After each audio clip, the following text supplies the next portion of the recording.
what happens with a beta male guy, a guy who is very blue pill, has really stuck in the old order way of things, really had moralistic guys in particular, but also guys who just sort of buy into this right and wrong kind of thing, blah, blah, blah, blah, right? That guy, like I said, blue pill alphas tend to be the worst white knights that you will ever meet. That's number one. The other side of this is that, like, when you buy into that for long enough and it becomes sort of your protocol for working, it becomes sort of like the right and the wrong, becomes the judgment call, or the judgment side of the whole thing. So when I talk about, wait a minute, where was that? When I talk about, this is why it's very important, I should say, why we keep alpha and beta as abstractions, not as like qualifiers. Alpha is a mindset, not a demographic. Beta also is a mindset and not a demographic as well. So I can make a case that Elon Musk or that Jeff Bezos is very much beta, very much blue pill. They're still stuck in that way of thinking about things. And that colors the decisions that these guys make. So what happens is that blue pill beta-ness becomes your primary or predominant personality attributes, right? You're more agreeable. You're not like dark. If you want to say, well, dark triad versus like, whatever, good pro-social character traits, right?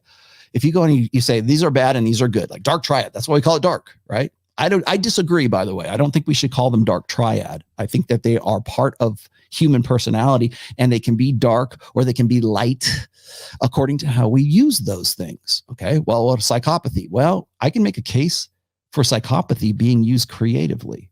I can make a case for I can definitely make a case for Machiavellianism being very profitable and being very pro survival adaptations for human beings. The dark triad traits are, well, I'll keep calling them that, but those traits, psychopathy, Machiavellianism, and narcissism, sometimes, what is it? I think was it Shakespeare, Henry V?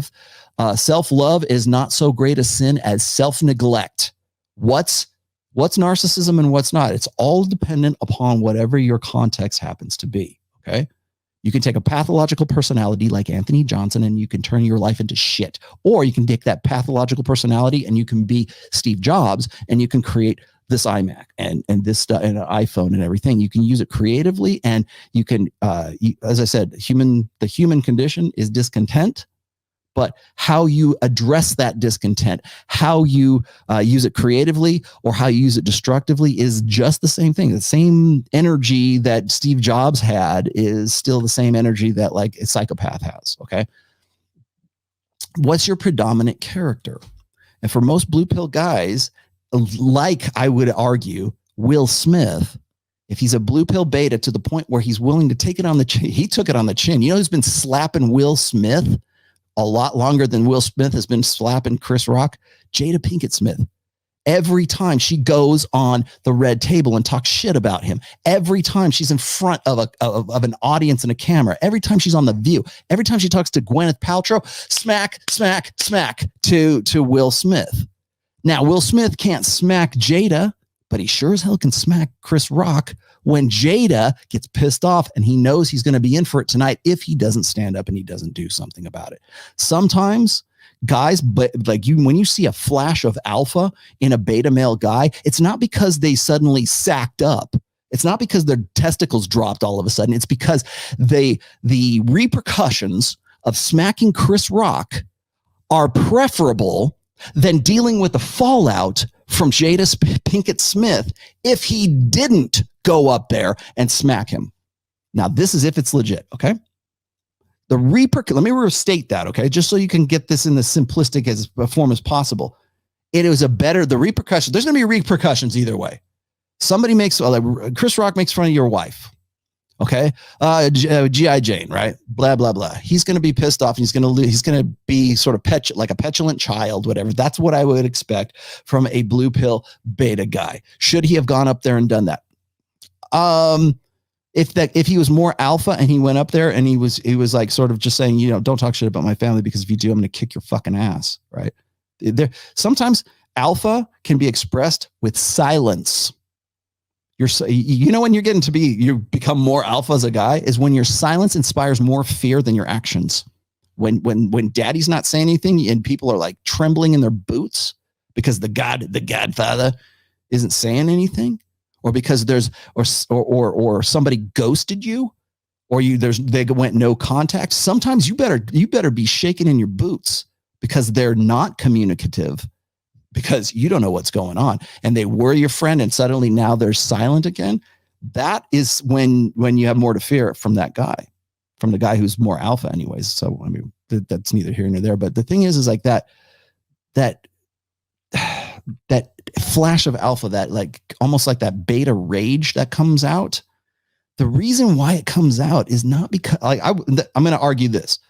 The reason why he went up there and slapped Chris Rock is not because he was defending Jada's honor. It's not an honor thing. It's not a loyal thing. It's not a morality thing. It's a repercussions thing. Because smacking, bitch slapping Chris Rock, who, by the way, is a low-hanging fruit, let's be honest. Okay, he's not going to, clearly he wasn't going to defend himself. He's leaning into it. I still say it's bullshit. But if it's not, smack that guy, there's going to be fallout. It's going to be in TMZ. You know, Chris Rock could press charges. That's assault, right? Would Chris Rock be a bitch if he had pressed charges? Chris Rock is basically mea culpa, right? My fault, my bad. Sorry. Yeah, I shouldn't talk shit about your wife. Sorry about that. Like, by not pressing charges, this is why you won't hear, this is why I think it's fake, but this is also why you won't hear shit from Chris Rock.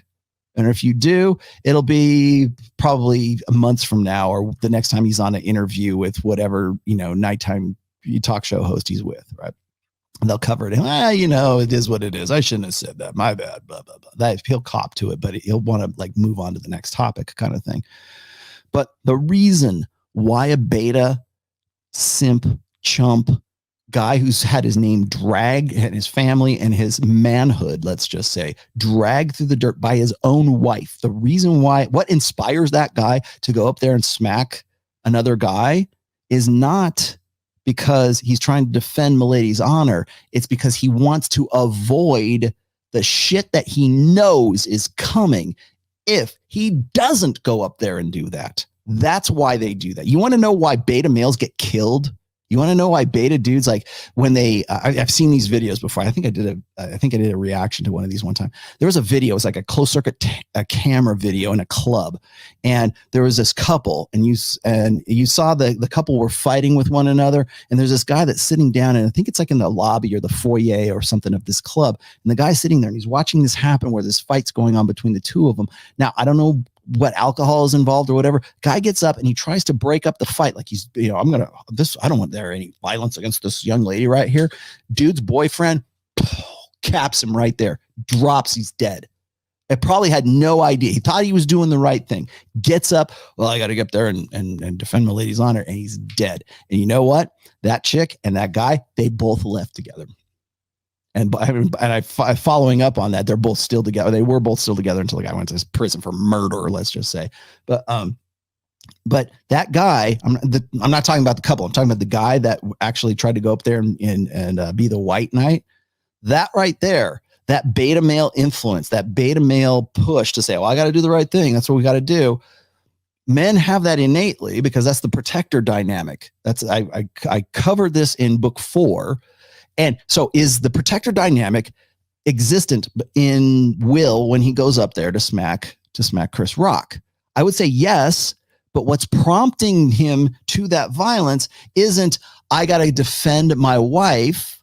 It's, I don't want to, the repercussions of smacking Chris Rock are less than what my perceived repercussions are of dealing with this BPD domineering bitch who doesn't want to have anything to do with me and is fucking other guys and is alpha widowed by Tupac and August Alsina. And if I don't go up there, I'm going to hear about it for forever. If I don't go up there, my name's not only going to get dragged through the mud even further, she's going to probably go on with Gwyneth Paltrow and say and talk shit about me because I didn't sack up and I didn't do this. So the repercussions to his career, or some people were saying that he was going to have his the Academy Award will be removed because he committed violence on the campus or the premises, right? That's not going to happen. But the thought of that repercussion or the possibility of that repercussion could be very real, at least in his head. There's repercussions for what he's going to do. Now, again, I think it's staged, but even if Chris Rock imagine Chris Rock had pressed charges. He's not going to, because a man doesn't press charges when he knows he's wrong. That's the narrative people want to hear. Well, Chris shouldn't have said that, man. You don't disrespect a man's wife. Well, you do when Jada Pinkett Smith is dragging your own name through the mud since 2020 on the Red Table Talk. And we're happily married. A marriage takes effort. Actually, we have an open marriage. That was why I did the last one was Gwyneth Paltrow, but she was also saying, well, we're in an open marriage now.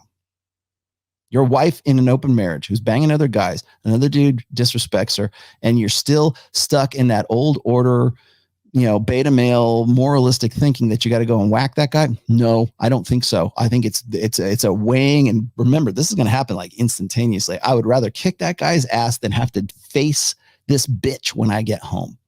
That's the calculation, man. That's the math that Will Smith was using. It's not about his family. It's not about, I hated my dad. We all hate our dads. I hated my dad too for a long time. Not anymore. He's gone. My mom was a ditz. Okay. My mom was a lovable ditz, but she was a ditz. Okay. You grow past it and develop and become something more than you are. That's the challenge of life. Be something more. Do something. Men must become, women just are. Become something. Will Smith has clearly become something. He didn't need to do that. He didn't have to go and do that. My question is this: like, if you have a good wife, like if my wife, I've been married for almost 26 years. In July, it will be 26 years. If I'm going to get into a fight with a guy, I'm going to get into a fight because I'm following my protector dynamic. My eyes roll back in my head like a shark, right? And you just go because you turn into this feral kind of thing in a survival life or death kind of thing. Like maybe the guy who was trying to break up the fight between the girlfriend and the boyfriend, may probably thought something similar to that, but you mix it in with morality and you got to do the right thing. It's a powerful thing. But is Jada Pinkett Smith worth that? Are they even married? I know they are legally, but are they even married in sort of like the connective relationship romantic sense? Because it certainly doesn't look that way when she's sitting over there and he's sitting right, across from her, strategically positioned to the stage. And she's like, he goes from laughing. Here's how I know. Oh, actually, let's go back. Let's review the evidence, counselor. This is Will and I think that's his daughter, their response to the joke about the G.I. Jane thing. And then she's across there. How much you want to bet? Like a split second later, Will's like, oh shit, she's going to get pissed at that. Oh, that actually wasn't cool. Oh, she's deal with her bullshit or kick his ass. Right? That's because one of those has more repercussions in the air. One of those is your priority and one of those is not. That also, by the way, is how I know that Will Smith, his mental point of origin is Jada Pinkett Smith. She is the first thing that pops into his head whenever he's faced with the decision. And the decision was to go kick his ass or do nothing, or maybe just sit there and say, fuck you, right? Whatever it is. His decision was based on her being the first thought that bounced into his head. How do I know that? This is how I know that. That's his instinct. That's a laugh at it. Ha ha ha. Everybody else is laughing except that bald bitch that's across the way from me right there. Oh, that's my wife. That's how I know.